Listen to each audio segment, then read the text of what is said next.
In the fast-paced world of business, finding a clear path to profitability can be a challenge. Welcome to 0 to 100 with your host, Jared Guy Randolph, seasoned business and finance expert. Tune in for actionable insights and strategies to accelerate your business success.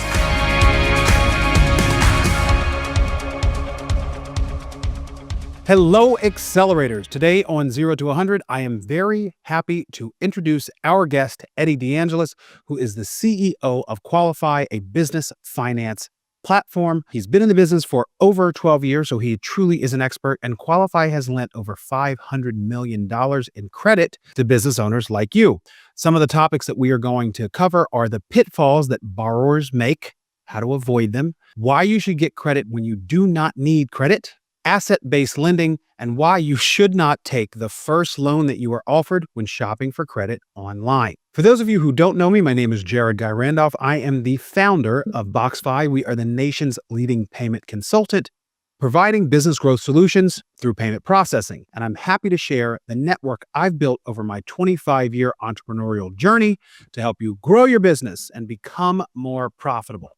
Ladies and gentlemen, let's accelerate together.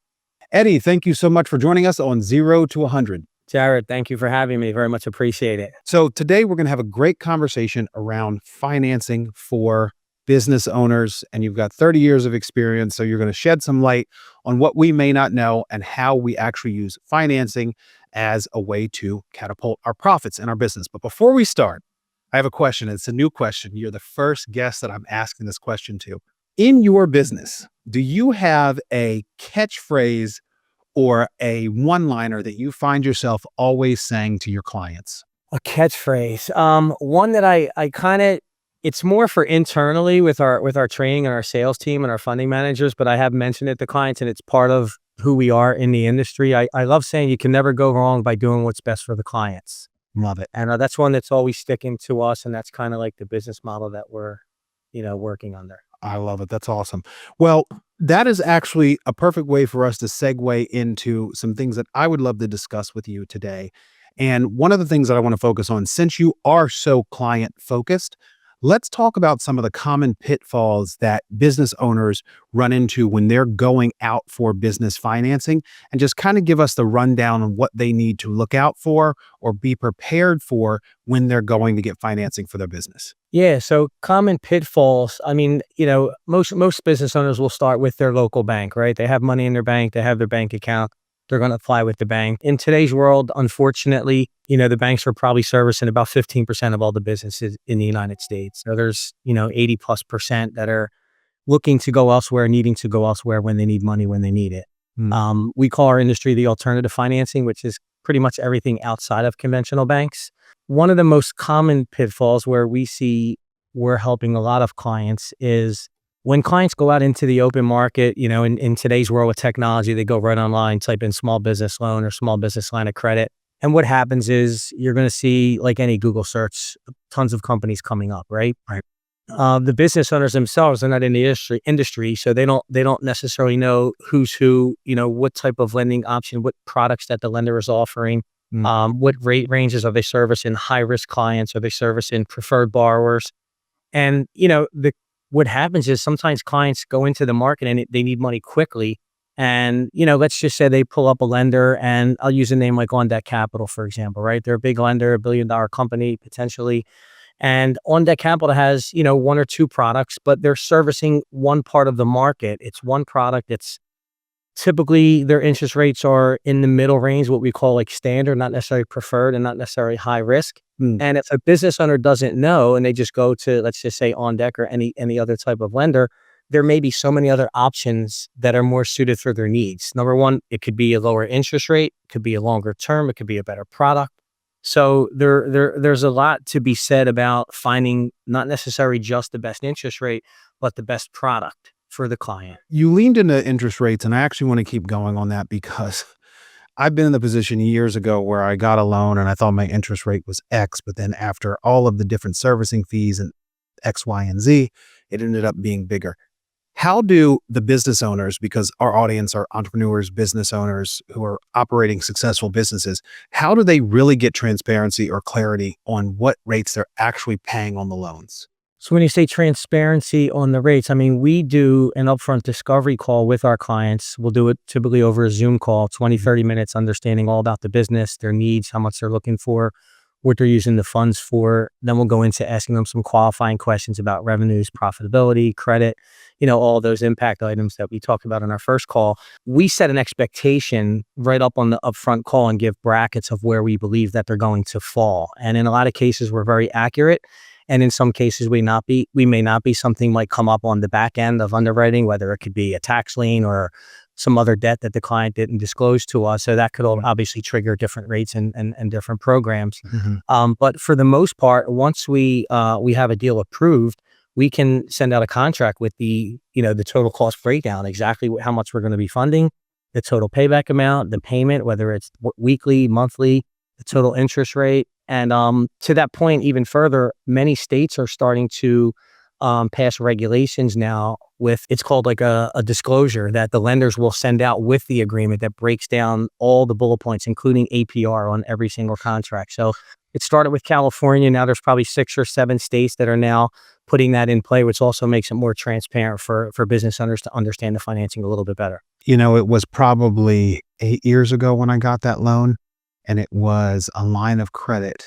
And for somehow the rate was fluctuating. And if my credit score went down 50 points because I charged up my credit cards one month, my business cards, like it impacted what the rate was. And it was all fakakta. But today, as you're saying, a lot of the regulations are changing, and it's something that I would like for you to educate the audience about is not just the regulations, but you've been in business finance for 30 years now. What changes have taken place, and what should the consumers out there today who are looking for loans really be aware of? So some pitfalls, again, the areas where I feel like business owners need to navigate, there's several factors that they want to look at, right? If they're going online and they're going to apply with a lender or a broker, the first thing they should want to understand is, are you a direct lender? Are you a broker, right? There's a common misconception in just business in general that a lot of clients will come to us and say, hey, well, I'm really wanting to work through a direct lender, not necessarily a broker, because they feel like they're going to be paying more money. But in essence, it's actually almost a complete opposite because of our resources and the ability to look at all different products. My immediate reaction to them is, why in the world would you want to have all your eggs in one basket when we can look at so many different options for you? Whether it's a line of credit, whether it's a term loan, whether it's an SBA loan, whether we're consolidating debt, there's so many options that are available for clients that they may not know about. So if you just go out and just shop with one direct lender, you're going to get one offer. And if that's all that lender offers, and typically most direct lenders only offer like 1 or 2 products is their niche. And they, typically don't have a whole suite of products. So that's where we come in and provide a lot of value, a lot of transparency into what's out there and how we help our clients. I will say that in the lending world, I absolutely advocate for a broker because that's where I've always gotten the best rates. And I've also found that when you're working with a good broker, not necessarily just a direct lender, and it's not excluding direct lenders, but when you're working with a broker, they can help negotiate better rates for you or better terms for you by saying, well, XYZ Bank gave me this. What is the best that you can do for this particular borrower? That's been my experience, or at least that's what has been communicated to me. And I felt like the broker was really actually getting me a far better deal than what I would have been able to get when I was going direct. No, that's a great point. It's so true. Again, like you said, we work with several lenders, and when we do have offers, we do have them compete for the offer. So in a lot of cases, a client may be looking for a specific rate or a longer term to keep their payments down or more money. And the approvals that we have for our clients, we're able to leverage them when we're going back to other vendors and asking for, hey, here's what we need to do to get the deal done. So in a lot of cases, those existing approvals, we are able to leverage them to get them better deals, like you're saying, for sure. So let's talk about the types of products that you have when you're going out for a borrower. You have everything from lines of credit to SBA loans. Give me what your core product is and what you typically see most businesses coming into you for, and what do you actually put them in? Like, how do you determine which one is going to be best for you? Yeah, so it's a great question. Over the last, I'd say, couple of years, the market really shifted on the alternative side, where we didn't have as many options as we do today when it comes to lines of credit. So if you go back to 2017, 2018, everything out there was like outside of like the hard assets, like not talking about equipment and accounts receivable financing, but just regular cash flow loans. Everything was like short-term term loans, 12, 18, 24 months. Mhm. Over the last few years, we've had lines of credit lenders that came into the space offering a line of credit product that can fund and will subordinate to like conventional bank financing, which means that just means they'll sit behind. They won't require them to pay off their existing bank line if they have one in place. And ever since we started offering all these different line of credit products, our almost 70% of our business is around lines of credit. That reason behind that is that business owners love having the flexibility, paying interest only when they need to borrow the funds. And if they want to pay it off in 3 weeks, they only pay 3 weeks worth of interest. If they want to use the money for a couple months, bridging their accounts receivable, they're only paying interest for a few months. So in those scenarios, the line of credit gives a lot more flexibility than just taking out a straight term loan or an SBA loan where, as soon as you take that money, you have to take it all up front, and then you're tied to that term, whether it's an SBA loan over 10 years or it's just a regular 3, 5, or 7-year term loan product. Mm. So lines of credit provide so much more flexibility, and it's almost 70% of our business are different forms of line of credit. So is there any other nuance other than being able to draw and pay back as you wish with the line of credit from a traditional loan like an SBA loan? Yeah, so it's a great question. So the biggest difference between most of our line of credits and like a conventional bank line, with conventional bank lines of credit, you are only paying interest only, your payments. So your payments are going to be very low.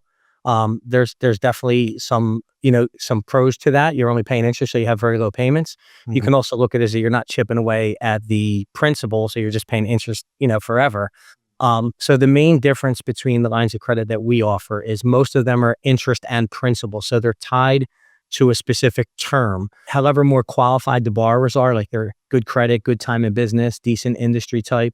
So the better the borrower scores, the longest term that will be attached to their line of credit when they draw funds. Mm. We typically see approvals anywhere from 6 months to as far out as 3 years is the maximum. And what that means is if you take, let's just say you take a $25,000 or a $50,000 draw today, if you're approved for a 36-month term, those payments will be amortized over 36 months where you're chipping away at principal and interest with each payment. It's so functions just like a bank line where if you pay, you could pay it off at any time without penalty. So if you pay it off in a month, you only pay interest for a month. Right. And how long does that, and just reiterate, how long does that credit line last? Like how long do you have it? As long as the client's making payments and don't start bouncing payments and default, the lenders want to keep the clients with them. It doesn't necessarily expire in 1 year. Like a lot of bank lines, they'll come up for renewal, and do like a whole, collect tax returns, financials. We haven't really had any lines ever closed out due to like an expiration date. So as long as the clients are doing well and they're making their payments and nothing drastically changes in the business model, where their revenues completely dropped in half or something dramatically with credit, there's typically no issues keeping those lines open. All right. So let's say I'm coming into Eddie and I'm going to talk to him about setting up a credit line. As a business owner, what am I bringing to the table that's going to help you get me approved for the best rate, the best term? How do I present myself well to you? Great question. So to secure an approval, right? We would have the discovery call first, see if it's a good fit, see what you qualify for, assuming that you are qualified. For one of our better lines of credit, they look for 650 minimum personal credit. They want to see at least 2 to 3 years or better time in business. And then, typically over $15,000 a month in annual revenue. We could do a small line all the way up to, $275 for the better lines, $500K for what we would call our medium risk line of credit. We could go up much higher than that on asset-based lines, all the way into the millions. But on the credit and cash flow driven line of credit, our best product, like we talked about, we need 6 months bank statements, an application that we would send to our client through DocuSign. That's all we need on the front end to get it approved. Depending on how much it gets approved for, sometimes they'll ask for a tax return on the back end or maybe current year-to-date financials. But in many cases, we don't even need a tax return or financials if the file scores well enough. So let's talk about some of those key elements. So let's say you're a business and you're showing a loss, but you're making money. Oh, it's a great How do you get qualified when you're showing a loss? It's a great question. So some of our lenders are very keen to profitability. They do want to see profitability on anything above, I'd say, 250,000. On our credit and cash flow driven line of credit product, they don't even, if we select a term, typically under 24 months, they don't even ask for tax returns or financials unless they need to prove ownership. Sometimes we could just get away with the K1 page from the tax return if ownership doesn't check out on their business credit reports and such that they look at. But typically, we don't necessarily need to look at tax returns to get the lines of credit.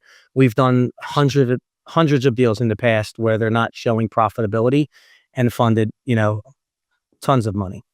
And even for a business owner who's looking for maybe an inventory loan and you go for a line of credit, it might be only for 24 months. What's important is that can help you get the inventory that you need to drive more sales. So going out and getting even a smaller line of credit for a shorter period of time, that can really help your business grow. So it's key to hone into all of these different aspects. If you're a business that is trying to get to the next level, you're not showing profitability, but you've got good cash flow, a line of credit may be an option for you. Yeah, I mean, like you said, it's all really dependent on every business has different needs. Some of them are securing big contracts. If they're in the construction industry, they're, they just got a $2 million bid that they won and they need money for materials, labor, manpower, everything, time and materials, all that stuff adds up. So a lot of times they can use a line of credit, bring that on. And then once the payments start coming in for, from the job and the project, they could pay the line down at any time and save on that interest. Now, there's a lot of other products out there that business owners need to be aware of. So, for example, there's inventory and accounts receivable financing. So clients that are selling B2B, we could typically lend up to like 90% of their current accounts receivable, money that's owed to them on the street. That's an asset-based line of credit. It starts at prime +1, the best interest rates in the industry that are outside of conventional bank. Now, those rates are cheaper because it's, fully collateralized line by the accounts receivable. Business owners that are selling into retail and they've received large purchase orders, there's purchase order financing that's available in the market. They're typically reserved for larger transactions north of like $250,000 and above.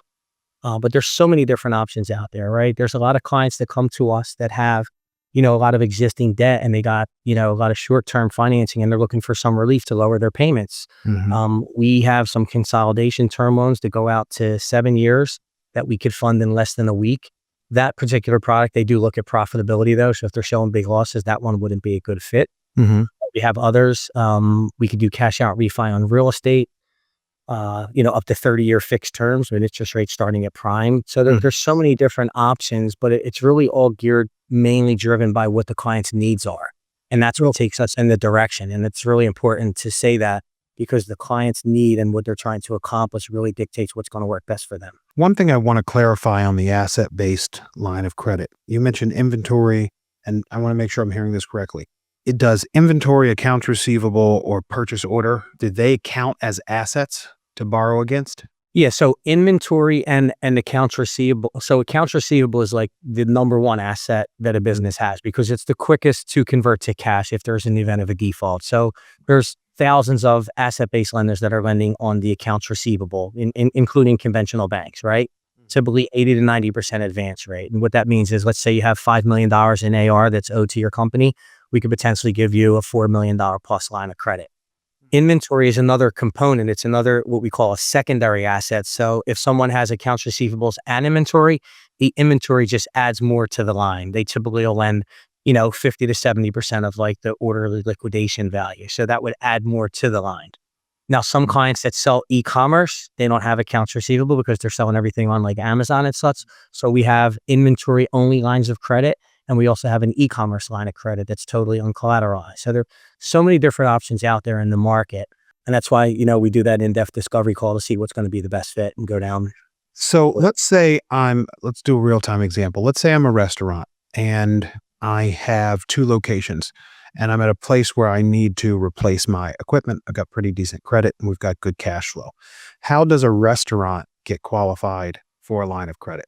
That's a great question. Now, because you said equipment, and this is this is an area where a lot of business owners don't even realize it. We talk to them all the time that say, when we ask them about, do you have any equipment needs upcoming? They're like, oh, we just spent, $150,000 on all this restaurant equipment. And we're like, well, did you finance? Like, no, we just paid for it cash. And I'm like, well, did you realize that we could have financed that for you 100% financing? You didn't have to drain out your operating cash flow, which is king. We all know that. Yep. And 100% financing with single digit interest rates. So in that instance, we would offer both options. I would say to you, hey, Jared, how much is the equipment that you're looking to purchase? Here's your options. We could do a quick and easy line of credit.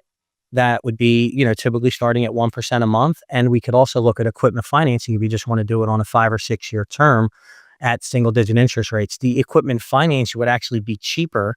It'll be a lower interest rate and it'll be over 60 or 72 months, which gives the client an extremely much lower payment.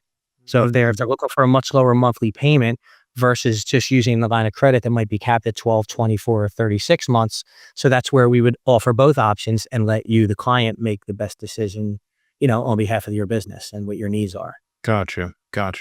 So let's talk a little bit about the underwriting process. And you touched on this a bit when you were explaining how to underwrite for a line of credit. I'd like to understand how to prepare as a business owner to make sure that we get the line of credit or the loan that we desire, but also dive into the difference between, and I know these are two different things, the difference between business credit and personal credit and how they impact you qualifying for a loan. Yes, very important to note. So let's talk about the qualifications for the line of credit first, right? So things that they're looking at is, number one, we always say that we call them peanut butter and jelly in our space. They go together like peanut butter and jelly. Your revenues, meaning your total deposits that you're depositing into the bank, right? Which is very important. Your total number of your total deposit amount is going to kind of determine what type of line of credit dollar amount that you can be approved for. Right? They're looking at your total revenues, how much you deposit each month. And then they're also looking at your average daily bank balances. A lot of business owners don't know this, right? So you could be doing $500,000 a month in deposits and you're paying all your bills, and there's nothing wrong with taking all the money out of your account and only leaving, $500 or $1,000 in the bank. But lenders are looking at that bank balance and they're using that as an affordability measure. So a business owner that has, $500,000 a month in deposits, that has $50,000 to $100,000 in his bank at all times, is going to look so much more attractive than a business owner that may not be doing anything wrong. He knows his checks are covered, he's paying all his bills, but there's only, $800 left in his account. Well, that file is going to look so much more of a higher risk because it looks like his overhead is pretty much eating up all his cash flow. So the average daily bank balance is, I like to say that a safe measurement is you want to keep at least 5 to 10% of whatever you're depositing a month as your bank balance. So if you're able to afford to do that, if you're depositing $20,000 a month, try to keep $2,000 or more in the account. What is the look back period for a lender? So let's say somebody has been taking everything out of their account every single month because they need to pay X, Y, and Z. If they decide, hey, I need to get a line of credit, I need to get a loan, how far back is the lender going to look? Typically 3 to 6 months is what's most important because that's the most recent. So making sure for the last 3 to 6 months, you're meeting that criteria of having that higher average daily. Correct. We may be able to help with 3 months, but if this particular lender requires 6 months and the last 3 are much lower, it's going to show a better trend. So it may get approved, but they do want to see that consistency. So 6 months would be preferred. Got you. Okay. And then what are some of the other factors that you really need to make sure that are in order? Yeah, another one that's very underrated that most business owners don't know, and again, it's no fault to the industries that they're in, but a lot of lenders will look at the number of deposits, the frequency, meaning, let's say you're a small contractor, right? Me and you have Eddie and Jared's construction company. We're doing a kitchen addition and we're just a small company. We do like one job a month. And if they give us a deposit, we have one deposit a month. Well, that's considered very, very high risk if they only see 1 or 2 deposits a month, simply being that what happens if Eddie and Jared screw up that job and they don't get paid, right? It looks like it's one customer, one business. Now, there are some businesses that may be receiving 10 deposits a week, but they're holding on to them and their bank might be 5 miles away and they're only going to the bank once a week or once or twice a month, right? So we would obviously guide them and tell them we want to see at least a minimum of 2 deposits a month you got 2 deposits a week. I'm sorry. Most lenders that are looking at those deposits, anything over 10 is considered across the board good. One of our the line of credit product that we're talking about, they recently lowered it down from 10 as the minimum per month to 8. And that was a hardcore cut. So if you sent me 6 months of bank statements and 1 month was showing 6 deposits, it would immediately get declined for that as a hard cut for below the required number of deposits. So that's another area that we like to educate our clients, make deposits as frequently and as often as possible. So required deposits, you said, are roughly 2 a week. So you need to be making 8 a month. Yes, for our better lines of credit and to qualify for most products. Now, we have other lenders that specialize in low deposit businesses, but of course, it's higher risk, the rates are going to be higher. So we want to put our business owners in the best position, even if they have to go to the bank and make a couple deposits more, it's going to pay off them in the long run when it comes to interest rates. That was going to be my next question, and it was going to be a hypothetical question. Could you set up an ABC bank bank account for your LLC, and then an XYZ account, set up an XYZ account in your other one, and then transfer slowly from ABC to XYZ so you get your deposit account? That's a good question. I like the workaround, but they're gonna look at it. So most lenders, believe it or not, they don't count transfers as deposits unless they're verified as deposits. So for example, let's say we have $500,000 in deposits and there's a $200,000 transfer.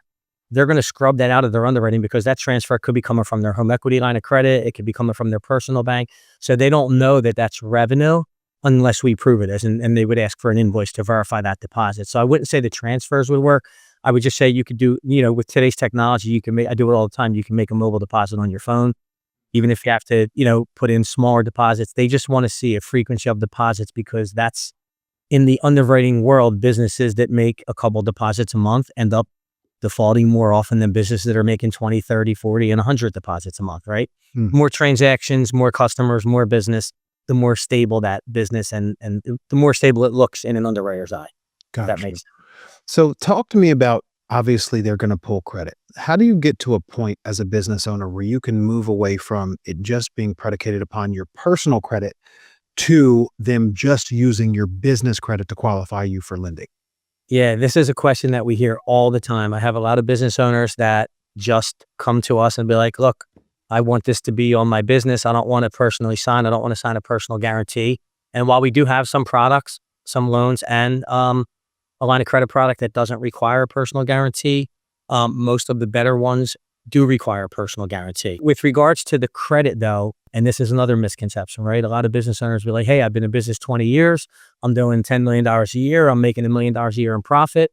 Why does my business credit matter? And the simple answer is your personal credit. Why does my personal credit matter? I'm sorry. Your personal credit is just as important as your business credit, if not more important. Most of our products that we offer, they all have personal credit score minimums. They don't list business credit score minimums. They list personal credit score minimums because the simple fact is there's a person that's running that business. And if the person running that business has, 525 credit and they're not paying their bills and they're behind on their car payment, behind on their mortgage payment for whatever reason that their credit is that low, chances are they're going to get behind on a new loan. So that would be a major factor. The personal credit is basically your credit worthiness. Are you paying your bills? Are you paying your bills on time? How much credit do you have? Do you pay your personal credit cards on time? The business is the other whole aspect of it, right? Your business credit, right? They're looking at trade lines. They're looking at, have you had a credit extended to you in the past? A lot of times we'll have a customer come to us that might have a 750, 780 personal credit score. And then when they actually look at the credit report, there's like 1 or 2 trade lines, and there's no history of any kind of credit depth. So all that stuff comes into play with underwriters, depending on the product, depending on the amount that we're looking to fund, how much they dive into the credit. But personal credit is extremely important, just as important as the business credit profile. One of the things that you said to me in our last call that I thought was really interesting is get credit when you don't need it. So walk us through what that means and why a business owner who seemingly doesn't need credit should go out and get credit. Very good point. We like to tell business owners that are on the fence about coming and looking for capital. Sometimes we'll get really good approvals, and let's just say it's 1% a month, and the business owner really doesn't have a need today, and he's like, we're going to hold off. We don't want to pay, the draw fee or the origination fee or whatever fees on the deal. We're going to hold off and wait until we need it. Well, what happens in many of these cases, the business owner will see them come back 2 or 3 months later, and then, as you know, when we're submitting it, we have to get the most recent bank statements and updated banking information. And what happens is they wait it until they might have a couple of negative days, or their bank balances are thinned out to nothing, or their revenues drop. They may have had a bad month. Maybe it's a seasonal business. And then sometimes the offers are lowered from what we originally got. And a lot of times they could be declined. So we like to say the best time to apply for financing is when your company looks the best in the most recent, whether it's financial statements or bank statements. You don't want to wait until whatever you need the funding for is actually visible and reflected in your statements, because that's going to hurt your approval chances, and it could affect how much you get approved for and the terms and conditions of the loan or the line. So that is really a key factor. Get credit when you don't need it, because typically you're in the best position you could possibly be when you don't need to be borrowing money. Exactly. And that, that's a big saying in the industry too. They say banks want to lend money when you don't need it, but Right. of course everybody wants to lend money when you're most qualified, right? Exactly. But yeah, don't wait until something happens and the shit hits the fan, pardon my French, to apply. Now we have some CFOs that are very sharp and they can project when, there are CFOs out there that do great jobs and they have projections on, hey, we're going to need money come December or come January. We have a drop in our AR. That's a slower month for us. And they'll project when they're going to need it. And I'll say, okay, we could wait. Let's apply that right before that time comes, right in the month before. So as long as it's not reflected, you're going to have the best results on your approvals. That's actually really something that I didn't even think about asking you, what you just mentioned about CFOs who are looking at their accounts receivable and they say, summer months are slow, winter months are slow, whatever it may be. For this 2 or 3 months prior to, we should be getting a line of credit. Talk to me. Are there other aspects that business owners should be looking at to say, hey, let me get ahead of this 3-6 months and make sure that I have money in place before I actually need it? Yeah, I mean, seasonal businesses are considered high risk simply for that reason. They're seasonal. So, I think the best time to apply is right before their busy season. So let's just say there's a beautiful restaurant, it's down at the shore, and it's, it does great between April, it starts getting revenues April, May, and it goes all the way into October. Mhm. So if they come for financing in October, right, the first thing the lender is going to do is say, hey, we need to see the payback months as this, if it comes up in their underwriting that this restaurant's at a short point, they're going to be like, hey, are they doing any business from December through March, right? Right. So they would request the payback months from last year. And if those payback months don't show any revenue, chances are they're not going to be able to make loan payments. So the best time to apply if your business is going into a seasonality is right before the busy season starts, because they know that the revenue is going to be there. So with these seasonal businesses, is it better to get a line of credit or is it better to get a traditional loan? I guess it really depends on the business need and what they're using the funds for. We could look at both of those options. If they have a specific need and it could be worked out with a line of credit or a term loan, then it would be whatever the best rate and the lower payment would be in most cases, right? Depending on the client's needs. Mm-hmm. Gotcha. So we would put, the idea would be to put both options in front of the client and let them make the decision and help them with Gotcha. any kind of questions So they have. we like unique spins, we like unique products, we like unique insights. And you have a product which I believe is unique, which is your subordinate loan. What the heck is it? Walk us through it. And then how do you determine as a business owner if it's a right fit for you? Yeah, it's not, I wouldn't necessarily say it's unique, and it's not anything that we have that any kind of exclusivity on. Subordinate's a big fancy word that means we will fund behind your existing debt. So for example, where a conventional bank, they need to be your senior lender, first position, which means if I have any type of business loans that are not with a conventional bank and I go apply at the bank and I get approved, they're going to require my loan to be paid off. They need to be first position lien holder on all the business assets in most cases. So when I say subordinated capital, 95% of everything we do is subordinated capital. Customers come to us with bank lines in a lot of cases that are maxed out. They're growing fast. They went back to the bank. They need more money. The bank says no, they're at their exposure limit, and then they need more capital to grow. So that would be an example of a subordinated position. Or they may have a bank loan and a loan with Cabot or American Express, and they need more capital. Now it's in like a second, third, or fourth position. So all subordinated means is that we're subordinating to all your existing debt and not requiring you to pay those off. So most of what we do is subordinated capital. Outside of, we do have some instances where clients come to us where, let's say they're in new business and they're in business a year and a half and they can't get conventional financing, but they have great credit. They have great accounts receivable, good clientele. They're doing big revenues. We could do an accounts receivable line of credit where we would be the senior lender in that case. So there's no need to subordinate to any bank because they can't get bank financing at that point. It's a small way of saying we could pretty much help almost any situation, regardless where you are in your debt stack. So are there loan options for someone who has an operable business, they have good accounts receivable, but personally, they don't have great credit? Yeah, that's a great question. And for the exact product that you asked, personal credit is not that important when it comes to accounts receivable financing, because they're basically using your client's receivable, like your invoice that you're billing. So let's say you're selling to Home Depot, for example. We know Home Depot's paying their bill. So even if Jared's credit's 550, we know chances are Home Depot's paying that invoice once the job's completed and it's due. So your personal credit's not as relevant on an asset-based transaction. It's more focused on the asset. Your credit matters, but it's not nearly as relevant as the receivables and who you're selling to. It's just such an important thing, credit, and it's sometimes can be very frustrating because entrepreneurs are mavericks, they're renegades, they think outside of the box, they do unconventional things. So a lot of them actually just don't have great credit. So being aware of all these options. I mean, I've been there years ago in the days of having bad credit. Now I have really good credit and I protect my credit as much as I possibly can because as a seasoned business owner, I realize how important it is to move the needles. And really for me, it's strictly based around being able to get lending products and loans. So as a business owner, make sure that you are keying into keeping your credit buttoned up. Now, with that said, Eddie, are there suggestions that you might have for someone who would like to get a loan and they have a 6 to 12 month trajectory to go out and get a loan?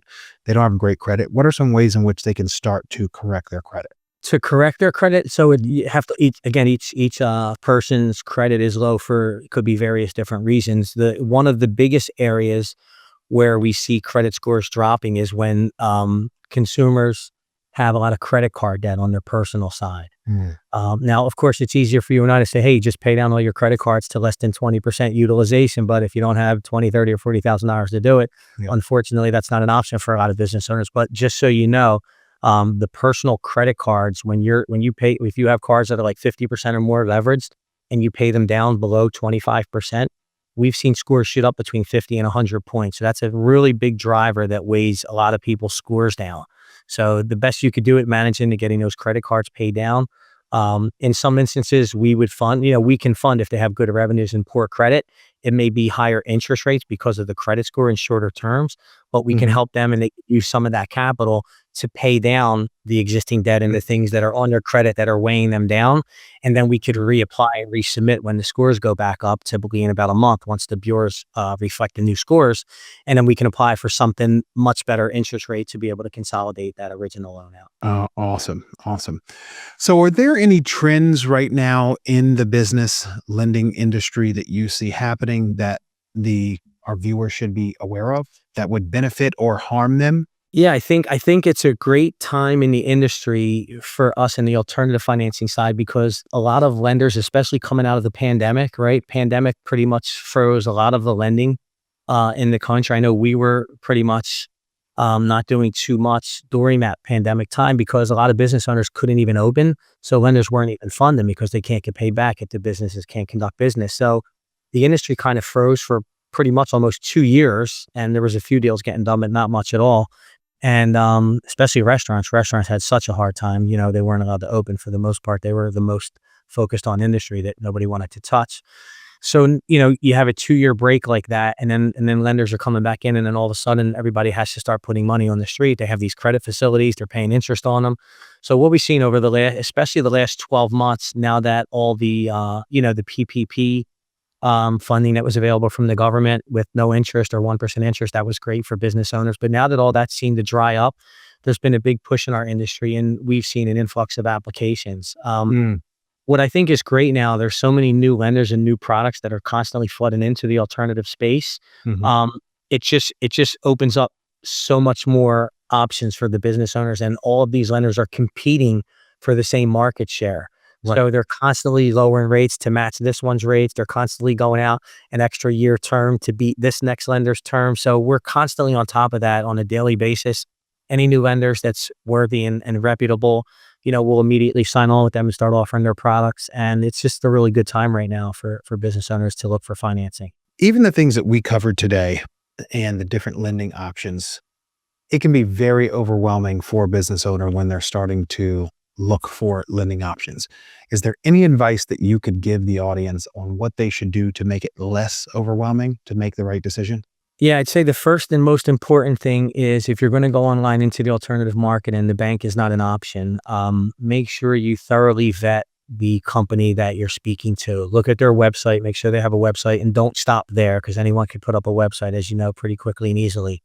Look for reviews, look for how recent the reviews are, look on the Better Business Bureau, ask for a couple references if they could give you a couple references of recent fundings. You should look for some type of trend of the last 12 or 24 months that will at least verify that the business is a good business and they have good reviews and good Better Business Bureau rating. There's a lot of companies out there because the B2B space isn't so regulated as of yet. The regulations are starting to come into the industry. There's a lot of companies out there that are doing some wild, crazy things. Like any business, there's good and bad in any industry, right? Yeah. We've seen brokers charge fees in excess of 10% on transactions where it's an already high interest rate on higher risk products. We've seen other brokers only offering, not there's anything of offering one product, but let's say, for example, there's a broker that's only selling a very high risk product. Let's say they're a 6 to 7 month high risk lender, right? They're not necessarily doing anything wrong. They're providing a service for poor credit, but the fact that they're not necessarily able to serve a preferred borrower, they're underservicing a lot of business owners that maybe qualify for much better products. So I think that's where the value of dealing with a reputable broker in the space that knows the lenders, they've thoroughly vet the lenders that they work with. They know they're good products. They're going to align you with, businesses that are doing good business the right way. Awesome. Eddie, so much good content, so many actionable things that business owners can do. And I know that our audience is going to have a ton of takeaways from this, but now let's get into the silly stuff. We're going to do the rapid fire section. You ready? Before you jump into that, I have to make one correction, and I'm so sorry to do this. In the beginning of the podcast, you said I had 30 years in the finance and industry. I'm 30 years in business, but the last 12 years have been in finance. So I just wanted to be correct for the record. I spent 17 years in the screen printing and embroidery business as a small business owner. So I understand all the, the pitfalls and struggles that it takes to get a business off the ground. And then I've been in finance for the last 12 years. Awesome stuff. So coffee or tea? I am a coffee maniac, although I drank a few cups of tea today, but I'm coffee all day long. Coffee's for closers. Coffee's only for closers. A great movie. So it's a zombie apocalypse. You've got to get out of the house, protect your family and friends. What is your weapon of choice? Since I played baseball forever, I'll say Louisville Slugger. Although I'm sure there are better weapons to grab. Is there a favorite movie or streaming series that you're watching right now that you love? Yellowstone is definitely the favorite series, especially that it just came back on with, I think the new season is 5. We just watched the first episode the other day. It's amazing. And movies, I'll say Donnie Brasco is one of my all-time favorites. Great book, great movie. Do you have a book that you recommend our audience of business owners and entrepreneurs read that will help them on their journey? Yeah, I mean, a couple books that I first read in my early days, The E-Myth Revisited. The E-Myth is an amazing book. And then The Millionaire Next Door puts a lot of things into perspective. I think I have that on The E-Myth in my library, and I haven't read it. So I'm going to write that down, and I wouldn't know it. I know I've got it. I've got to look at it. I just don't think I've read it. An incredible book. It's going to suck you right in, and it's going to teach you what all the hard work that you need to do to really build a business the right way with the right structures and the right leadership in place. It's a fantastic blueprint for small business owners that are looking to scale and grow, and they have a whole program in there on how to do it, as long as you're willing to put the work in. Give us 3 money-saving tips for 2025. Money-saving tips. Stay single. As long as my wife's not watching this, but Ain't that the truth? You're going to get smacked when she watches it. On Family Feud, that might be the number one answer, though. Money-saving tips. Stay away from the fancy cars. I've made that mistake. Been there.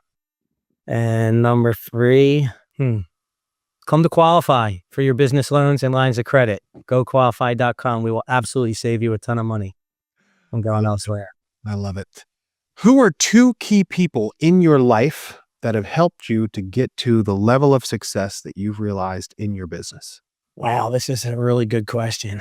It's really tough for me because I grew up very, very poor in a family that was drug addicted, both parents and siblings. So I kind of had to learn pretty much hands-on. By the grace of God, I didn't go down that road. I didn't want to go down that road. So I've started, on my own, building my business from the ground up on 2 milk crates, selling perfumes outside of the welfare office. I'd say this might not be the answer that's the right fit, but I found inspiration in people like Muhammad Ali was my number one inspiration as a kid. Wow. Somebody who I just loved hearing, I'm going to shock the world when the world was doubting him. And every single time he came around and shocked the world every time. So I drew a lot of inspiration from Muhammad Ali, just basically proving everybody wrong. Wow. And obviously the Rocky Balboa story, right? I'm from Philly. The Rocky Balboa, the underdog story. It's just like, that's the kind of stuff I drew a lot of inspiration from. I can't say that I've had a ton of mentors in the business aspect. I'm sure there's going to be a few that I'll think of, when we're off this podcast, and I will certainly let you know. But off the top of my head, that's where I drew and found a lot of my inspiration from inspirational characters like that. Beautiful. And then the last question, what is the biggest obstacle that you have personally had to overcome in your life or business to become the man you are today? Wow, that's another loaded question. So one of the biggest obstacles last year, in fact, and what I'd like to say is that I've learned so much and I've grown so much over the last few years, especially in my faith. And one of the things that I'm learning as we get older and learn wisdom, is that everything that you go through and all the adversity that you go through, it's really, all part of a plan, and that's setting you up to build your character, and to those mistakes that you go through and those hard times are really building that experience on your belt. Can't be taught, can't be replaced by nothing else other than that experience. So we went through a really hard time last year, believe it or not. As Qualifi is a new company, I relaunched after I sold my prior brokerage firm in 2019. I was in the corporate world for 3 years, and I left there when I launched Qualifi about 2.5, almost 3 years ago. And we were a newer business. I don't know what was going on with the economy last year, but we went through a spurt where we had a bad month in, like, I'd say April. Mm-hmm. And then we had another bad month. I'm like, that's okay. It's only a bad month or two. We'll bounce back next month. And we had another bad month. Now we had a bad quarter. We struggled for 6 months to where I took myself off payroll for a few months while we were trying to figure it all out. We just, me and Jason used to go home at night, talk on the phone 2 hours after work. What the hell's going on? What are we doing wrong? Let's look at the marketing. Let's look at our spending. Let's look at everything. And we just barreled down and we said, you know what? We've been doing this our whole life. We're going to go back to the basics. We're going to work hard. We're going to just hit the ground running and grind every single day. And through the grace of God, we battled through. Yeah. And, we started turning things around in like early November. And from November to where we are today, we not only doubled our revenues, we actually tripled our revenues. Wow. And there's a lot more to that story, but to your point, the adversity and the tough times will really build you. So when you're down and out and you feel like you're looking at a mountain, just keep your head down and keep grinding. You'll get through it. And that's what I tell a lot of our business owners that we're talking to, because a lot of them come to us in a lot of, hard times, and some of them are tragic. Mm-hmm. And you have to show empathy.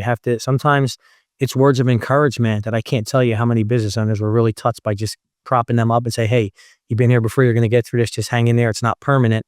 Those hard times are temporary. So that's my best advice to everybody out there. Keep fighting through. Awesome. Eddie, tell everybody where they can connect with you. So our website is goqualifi.com. It's Qualifi with an I, GOQUALIFI.com. My email is eddie@goqualifi.com. And our phone number is 215-QUALIFI is the main number to our office. So get connect with you on LinkedIn, Facebook. And yeah, that was great, man. I really appreciate you having me on. Eddie DeAngelis, thank you so much for joining us on 0 to 100. Jared, thank you so much. Have a great rest of your day. Appreciate you having us. Thanks for tuning in to 0 to 100 podcast. We hope you feel inspired and ready to accelerate your business. Remember, your journey to success starts with a single step. Keep learning, keep growing, and keep striving for greatness. For more resources and show notes, visit jaredguyrandolph.com. We'll see you next time.